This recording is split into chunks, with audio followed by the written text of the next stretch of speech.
क्या चीन अब खुलकर ईरान की अस्करी मदद कर रहा है या चीन अपने हथियार अब एक तरह से ईरान को सप्लाई कर रहा है? क्या ईरान फजाई दिफा पहले से कहीं ज्यादा मजबूत होने वाला है ईरान का?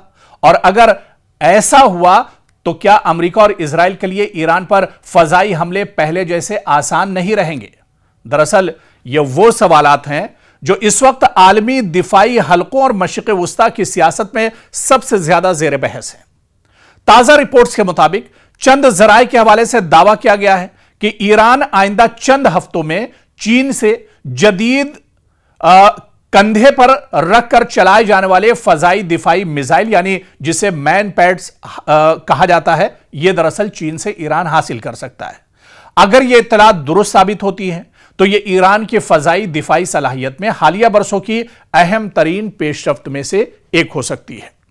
अब दरअसल ये मिसाइल कौन से हैं, ये जिन्हें शोल्डर लॉन्च्ड एयर डिफेंस के नाम से जाना जाता है, ये आखिर क्या है? और चीन के ये बहुत मजबूत हथियार चीन का ये माना जाता है। अब चीन ये हथियार ईरान को देने जा रहा है, इस तरह की भी खबरें हैं। लेकिन shoulder launched air defence system आखिर मैन पैड्स ये होते क्या हैं?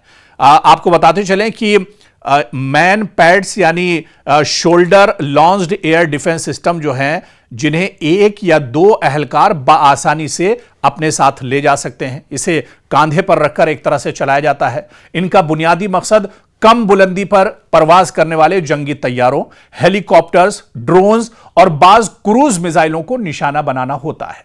और रिपोर्ट्स के मुताबिक ईरान को चीनी साख्ता QW-12 और FN-16 निजाम मिल सकते हैं और इब्तिदाई खेप में तकरीबन 300 से 400 लॉन्चर शामिल होने की बात भी कही जा रही है। यानी चीन शुरुआती तौर पर ईरान को 300 से 400 मैन पैड्स देगा।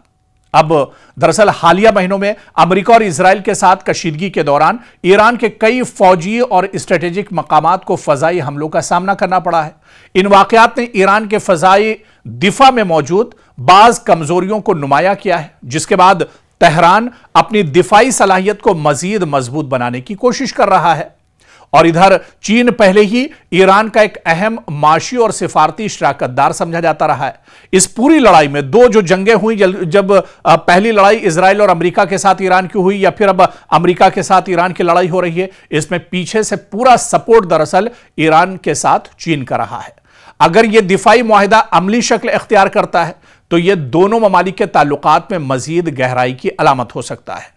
ताहम यह बात भी अहम है कि बीजिंग माजी में यानी पास्ट में ईरान को हथियार फराहम करने से मुतालिक बाज रिपोर्ट्स की तरदीद करता रहा है और हर रिपोर्ट की आजादाना तस्दीक भी दस्तयाब नहीं हुई है। इधर दरअसल अगर ईरान वाकई बड़ी तादाद में जदीद मुख्तसर फासले के फजाई दिफाई निजाम हासिल कर लेता है चीन से, तो कम बुलंदी पर होने वाली फजाई कार्रवाइयां ज्यादा खतरनाक हो सकती हैं।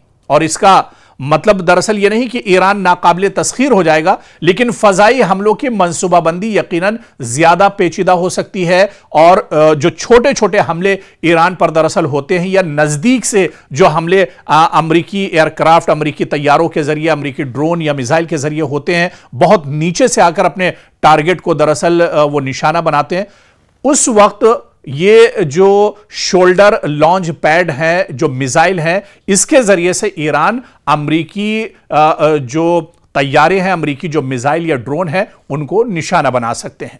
तो ये एक बहुत बड़ी कामयाबी और एक बहुत बड़ी डील है जिस पर अब लगातार चर्चा हो रही है। और चर्चा इस वजह से भी हो रही क्योंकि चीन अब खुलकर ईरान के साथ एक तरह से मैदान में आ गया है। अब पहले जो बातें कही जाती थी कि ईरान पर्दे के पीछे से अमेरिका की मदद कर रहा है, लेकिन अब कुछ ढका छुपा नहीं है। अब चीन खुलकर एक तरह से ईरान के साथ खड़ा है। चीन की नजर दरअसल पूरे मशरिक़ वुस्ता पर है कि अमेरिका यहां से निकले और चीन दरअसल अपना दबदबा पूरे मशरिक़ वुस्ता में बढ़ाना चाह रहा है। और इसी वजह से वो जान रहा है कि अगर ईरान की खुलकर मदद करेगा तो मशरिक़ वुस्ता में आने वाले दिनों में, मुस्तकबिल में पैर जमाना चीन के लिए दरअसल आसान हो जाएगा। लेकिन इतना जरूर है कि अगर यह डील अमेरिका, ईरान और चीन के दरमियान हो जाती है तो अमेरिका के लिए बहुत बड़ा धचका होगा। डोनाल्ड ट्रंप के लिए यह बहुत बड़ा दर्द सर भी बनने वाला है। लेकिन यह डील कब तक होगी, क्योंकि अब इसकी शुरुआत हो चुकी है, लेकिन यह डील फाइनल कब तक होती है, यह देखना बहुत अहम होगा।